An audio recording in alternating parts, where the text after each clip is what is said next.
የቢላል ኮሙኒኬሽን ኮርፖሬሽን መቀመጫው አሜሪካ ነው። የተለያዩ አካላትን በማስተባበር እስላማዊ በሆኑ ተግባራቶች ላይ ይሰራል። አልቻልኩም ስላልቻልኩ ነው እዚህ ውስጥ የገባሁት። ይህ የቢላል ሾው ትዕይንት ውይይት ነው። እንግዲህ በመላው ዓለም የሚገኙ ሙስሊም ወንድሞችና እህቶችን ልብ የነካው መልካም ነገር እንተባበር። ቢላል ኮሙኒኬሽን በዚሁ ስራ ላይ ራሱን የቻለ ኮሚቴ አቋቁሞ ይህን ዲያሊስ ሴንተር በሂደት ኢትዮጵያውያን ሙስሊሞችና ክርስቲያኖች በጋራ የሚጠቀሙበት ሰፊ ተቋም እንዲሆን በሚያደርገው ጥረት ላይ እኛ የቢላል ኮሙኒኬሽን ወንድሞችና እህቶች በዲያስፖራ የደረሰንን የወገን ጥሪ ተቀብለን በተለይ በዲያስፖራ ያለው ኢትዮጵያዊ ሙስሊምም ክርስቲያኖችንም ጭምር በትልቁ መረሳት የሌለበት ደግሞ የኢንተርፌስ የፓልቶክ የመወያያ መድረክ ነው። ላደረጉት አስተዋጽኦ በድርጅቱ ስም ምስጋና ላቀርብ እወዳለሁ። በአሜሪካን ሀገር የሚገኙ ሙስሊሞች ለዚሁ ለኩላሊት እጥበት ማህበር የሚውል 200,000 ብር በቅርቡ ለማህበሩ ፕሬዝዳንት አስረክበዋል። ክብር ምስጋና ለዓለማቱ ጌታ ለአላህ የተገባ ይሁን። ዛሬም የተሰበሰብንበት የተገናኘንበት አላማ አላህ ለሚወደው በጎ ተግባር ነው። ቢላል ኮሙኒኬሽን ከሚሰራቸው ስራዎች አንዱ ምንድነው? ሀገርና ወገንን መርዳት ነው።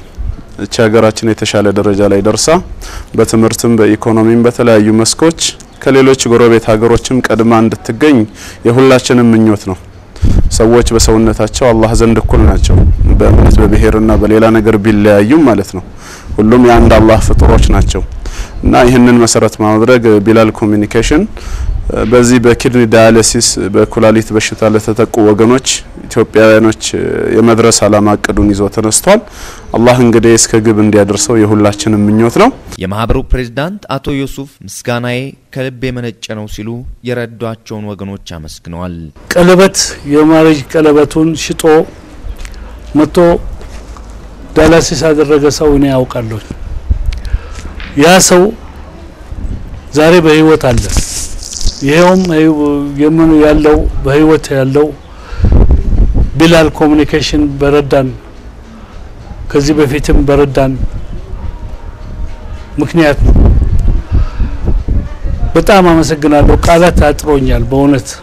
በለቱ ህክምናውን ሲከታተሉ አግኝተን ያነጋገርናቸው የማህበሩ አባላትም የተሰማቸውን ስሜት በዚህ መልኩ ነው የገለጹት።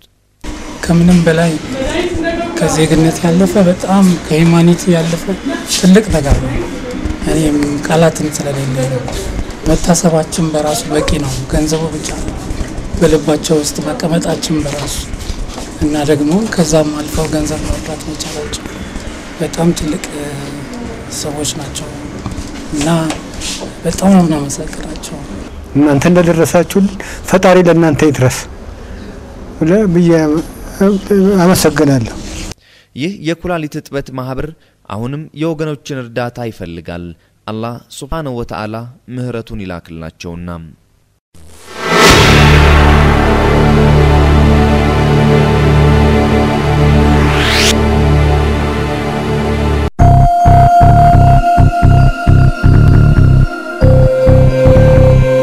أعوذ بالله من الشيطان الرجيم آمن الرسول بما أنزل إليهم من ربه والمؤمنون كل آمن بالله أعوذ بالله من الشيطان الرجيم بسم الله الرحمن الرحيم سبح اسم ربك الأعلى الذي خلق فسوى والذي قدر فهدى እነሆ ከአራት አመታት በላይ አስቆጥሯል።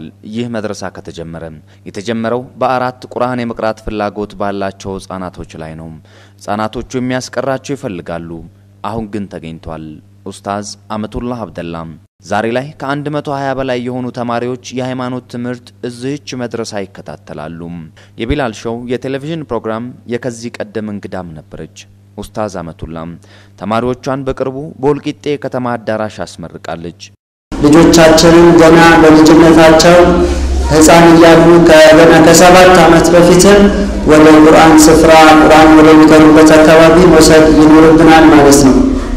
እነዚህ በሃይማኖታዊ ትምህርት የታነጹ ተማሪዎች ነገ የሀገርም የኢስላምም ተረካቢዎች ናቸው። ተማሪዎቹ ለመረቃቸው የሚሆን የተለያዩ ነሺዳዎች፣ ድራማዎችና የስነ ጽሑፍ ውጤቶችን ለታዳሚው አቅርበዋል። እዚህ ምን እየተካሄደ ነው ያለው? ጭራሽ ቤተ መንግስት ይወስደት ማን እንደሆነ ታሳይሻለህ። ኡስታዝ አመቱላህ አብደላህ የቲም ልጆቿ ሳያስቸግሯት ህፃናቶቹን አስቀርታም ለዚህ በማድረሷ መደሰቷንም ትገልጻለች።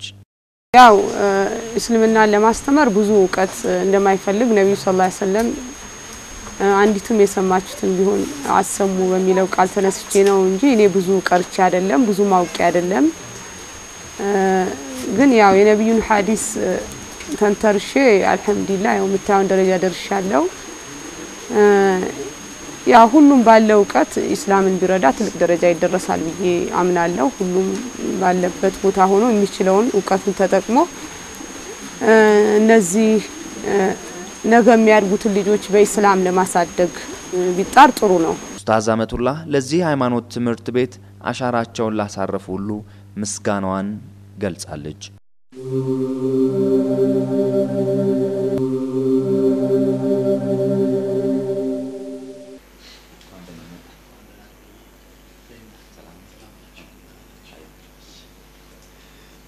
ተመልካቾቻችን አሰላሙ አለይኩም ወራህመቱላሂ ወበረካቱ እንደምን ሰንብታችኋል? ይህ ቢላል ሾው ነው። ቢላል ሾው በቢላል ኮሙኒኬሽን የተዘጋጀ በኢቢኤስ ቴሌቪዥን ጣቢያ የሚቀርብ እስላማዊ ፕሮግራም ነው። በዛሬው ፕሮግራማችን ዳኢ ያሲን ኑሩ እንግዳችን ነው። ስለ ረመዳን ጥቂት ቆይታዎች እናደርጋለን። እናንተም ከኛው ጋር አብራችሁ እንድትቆዩ በአክብሮት እንጋብዛለን። አብራችሁን ቆዩ።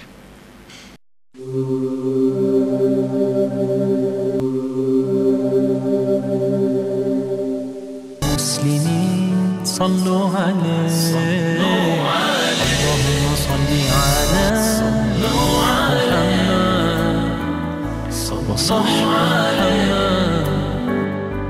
يا مؤمنين صلوا عليه الله أكبر الله أكبر